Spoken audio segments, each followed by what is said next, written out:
मौलूद मुक़द्दस, हयात अक़दस और फ़ाते अजल खुदाम यसू अल मसीह के नाम में आपकी सलामती हो।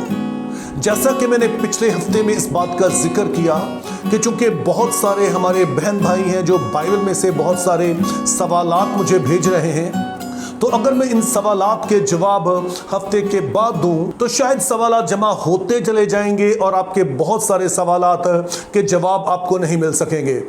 तो इसलिए अब कुछ अरसा में उन सारे सवालात के जवाब दूंगा जो आप ऑलरेडी भेज चुके हैं या इन दिनों में आप भेजेंगे। और इससे पहले कि हम आज के सवाल की तरफ आए, मैं एक दफ़ा फिर आपसे ये कहना चाहता हूं कि आपकी तरफ से किए गए कमेंट्स, आपकी तरफ से किए गए लाइक्स और आपकी तरफ से भेजे गए सवालात सारे ही मेरे लिए बड़े कीमती हैं। लेकिन जब आप सवालात अपने भेजते हैं तो आपने ज़रूर अपना नाम भी लिखना है और आपने अपने शहर का नाम भी लिखना है, और अगर आप पाकिस्तान से बाहर हैं तो अपने मुल्क का नाम भी आपने लिखना है। जैसे कि आज का सवाल हमारे एक भाई हैं जिनका नाम अदनान मसीह है, इनका ताल्लुक वजीराबाद से है और इन्होंने जो सवाल पूछा है वो ये है कि बाइबल मुक़द्दस मलके सिदक के बारे में क्या फरमाती है। अब इस हवाले से जो मैं पहली चीज़ वो आपसे कहना चाहता हूँ वो ये है कि मलके सिदक का जिक्र हमें सिर्फ 3 हवाला जात में मिलता है। पहले तो हमें पैदाइश की किताब उसका 14वां बाब है, उसके बाद ज़बूर 110 है, वहाँ पर हमें ये जिक्र मिलता है, और फिर नए अहदनामा में इब्रानियों के ख़त के 7वें बाब में हमें इसका जिक्र मिलता है। तो इसलिए अगर मैं इनमें से एक एक हवाला जात को अलग से भी लूँ तो हर एक हवाले जात पे घंटों की वीडियो बन सकती है। लेकिन जैसे कि आप जानते हैं कि हमारा जो फॉर्मेट है वो इस तरह का है कि हमने 8 मिनट से कुछ ज़्यादा या कुछ कम में इसको कंक्लूड करना होता है। तो इसलिए मलके सिदक के हवाले से जो मौजू है इसका इस वीडियो में पूरा अहाता तो नहीं हो सकता है, और अगर मैं कोशिश करके करूं भी तो फिर भी इसमें कदरे तिश्नगी रह जाएगी। तो इसलिए आज हम सिर्फ पहले ही हवाले पर गौर करेंगे और उसमें से भी सिर्फ हम एक ही पहलू पर गौर कर पाएंगे कि उलमाए बाइबल मलके सिदक की पहचान के ताल्लुक से क्या कहते हैं। तो आइए पहले हम इस हवाले को पढ़ लेते हैं और उसके बाद हम इन 2 नज़रियात के बारे में बात करेंगे जो कि उलमा के नज़दीक बड़े मोतबर हैं। और मलके सिदक सालम का बादशाह रोटी और मैं लाया और वो खुदा ताला का काहिन था, और उसने उसको बरकत देकर कहा कि खुदा ताला की तरफ से जो आसमान और ज़मीन का मालिक है, अब्राम मुबारक हो, और मुबारक है खुदा ताला जिसने तेरे दुश्मनों को तेरे हाथ में कर दिया। तब अब्राम ने सब का 10वां हिस्सा उसको दिया। अब जब 18वीं आयत पढ़ते हैं तो वहाँ पर हमें मलके सिदक के हवाले से 3 बातें बताई गई हैं। अब इनमें से जो पहली चीज़ है वो ये है कि एक शख्स जो कि अब्राहम का इस्तकबाल करने के लिए निकला है, इसे मलके सिदक कहा गया है। तो उलमा बाइबल के दरमियान पहला सवाल तो इसी के नाम पर है कि क्या ये इसका नाम है या फिर इसके किरदार का बयान है। और इस बहस का सबब यह है कि इसके मुख्तलिफ तर्जुमे हो सकते हैं। इसका पहला तर्जुमा तो ये हो सकता है कि मेरा बादशाह सादिक है या मेरा बादशाह रास्त है। बाज़ औक़ात इसको वो रास्ती का बादशाह भी कहा जाता है। और दूसरा तर्जुमा इसका हो सकता है कि मेरा बादशाह सदीक है। अगर हम कहें कि मेरा बादशाह सदीक है तो ये एक प्रॉपर नाम लगता है, लेकिन अगर हम कहें कि मेरा बादशाह रास्तबाज है तो गालबन इससे मुराद है कि ये इसके किरदार की तरफ इशारा है। मलके सिदक के लिए जो दूसरा टाइटल इस्तेमाल हुआ है वो है सालम का बादशाह। अगर आप इब्रानी ज़ुबान में पढ़ें तो वो है मलेक शालेम। अब मलेक शालेम के भी 2 तर्जुमे हो सकते हैं। पहले नंबर पर तो समझा जाता है कि जो सालम है वो दरअसल यरूशलेम का नाम है, तो इस लिहाज से जब इसे मलेक शालेम कहा गया तो इससे मुराद ये है कि ये यरूशलेम का यानी एक जगह का बादशाह है।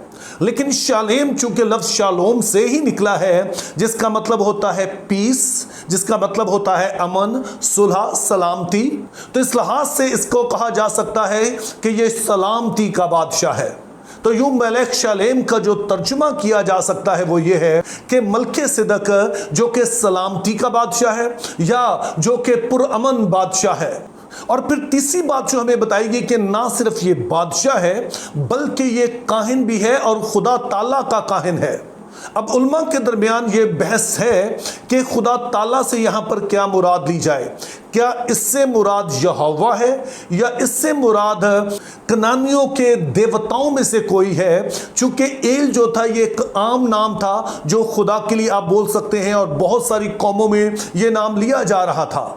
अब एक बात तो कदरे वाज़े है कि यहाँ पर यहोवा को ही खुदा ताला कहा गया है, क्योंकि जब आप इसी हवाले की 22वीं आयत पढ़ते हैं तो वहाँ पर लिखा है यहोवा एल एलियन। तो ये वाज़े है कि यहाँ पर एल एलियन से मुराद, खुदा ताला से मुराद यहोवा ही है। लेकिन ये वाली कन्फ्यूजन फिर भी बरकरार रहती है कि ये शख्स किस तरह से यहोवा खुदा को जानता है, जबकि खुदा का मुकाशवा हमें पता है कि नूह के बाद जब कौमें डिवाइड हो गई तो कहीं खो गया था, और उसके बाद हम देखते हैं कि अब्राहम को खुदा बुलाता है और फिर वो है जो यहोवा खुदा को जानता है और आगे उसकी नस्ल है जो खुदा ताला को जानती है। तो यूं हम देखते हैं कि ये शख्स जो कि अब्राहम के इस्तकबाल को निकलता है, इसे 3 टाइटल्स दिए गए और तीनों के तीनों ऐसे टाइटल्स हैं कि जिन पर कई तरह के सवालात हैं, जिनके मुख्तलिफ तराजुम हो सकते हैं। अब इन्हीं सवालात की बुनियाद पर मलकिसिदक की पहचान के हवाले से उलमाए बाइबल 2 हिस्सों में तकसीम है। तो उलमाए बाइबल की एक बड़ी तादाद इस नजरिए से मुत्तफिक है कि मलकिसिदक दरअसल एक तारीखी शख्स है। इसका मतलब यह है कि जिस दौर में अब्राहम मुल्के कनान में घूम फिर रहे थे, ये शख्स वाक़तन मौजूद था और ये यरूशलेम के शहर पर हुक्मरानी कर रहा था और ये यहोवा खुदा का काहिन था। अब जो इस नज़रिए से मुत्तफिक हैं, उनका मानना है कि मलकिसिदक वो यीशु मसीह की अलामत है, जिसको इंग्लिश में टाइप कहा गया है, यानी कि अहद अतीक के वो लोग जिनकी ज़िंदगी में हमें यीशु मसीह की ज़ात और यीशु मसीह के काम की झलक नज़र आती है। तो उन्हीं में से एक शख्स मलकिसिदक है जो कि एक तारीखी शख्सियत है। लेकिन उलमाए बाइबल का एक दूसरा ग्रुप है जो इस बात से मुत्तफिक नहीं है। उनका कहना है कि मलकिसिदक दरअसल कोई तारीखी शख्सियत नहीं है, बल्कि ये यीशु मसीह का क़ब्ल तजस्सुम ज़हूर है, जिसको हम कहते हैं कि अहद अतीक में क्रिस्टोफनी है। मसीह यीशु अगरचे के जिस्म उन्होंने बहुत बाद में लिया, लेकिन उससे पहले भी वो अहद अतीक में लोगों पर जाहिर होते रहे, तो ये भी उसकी एक मिसाल है। तो यूँ हम देखते हैं कि उलमा का मानना यह है कि मलकिसिदक का मतलब दरअसल है कि वो रास्ती का बादशाह है, जो कि यीशु मसीह को हम जानते हैं कि कहा गया कि वो रास्ती से हुकूमत करेगा। और फिर यीशु मसीह को सुलह का शहजादा भी कहा गया है, सार शालोम कहा गया, और यहाँ पर मेलक शालेम कहा गया है। और जाहिर है कि ये भी यीशु मसीह का ही टाइटल है।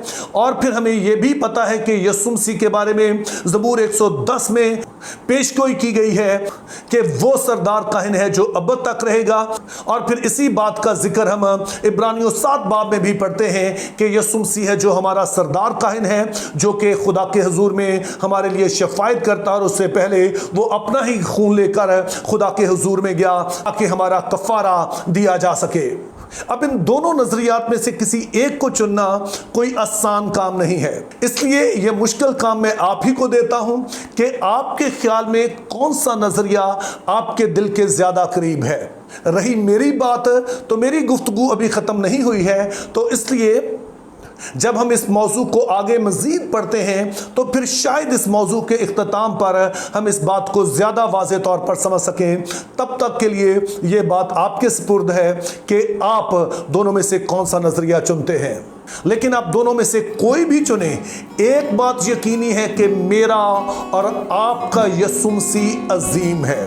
तो इसी अजीम खुदा के सामने अपने सर को झुकाते रहिए, उसकी तारीफ करते रहिए और उस पर फख्र कीजिए कि मेरे और आपके मसीह जैसा कोई नहीं है। Think biblically, live purposefully, have a very good day.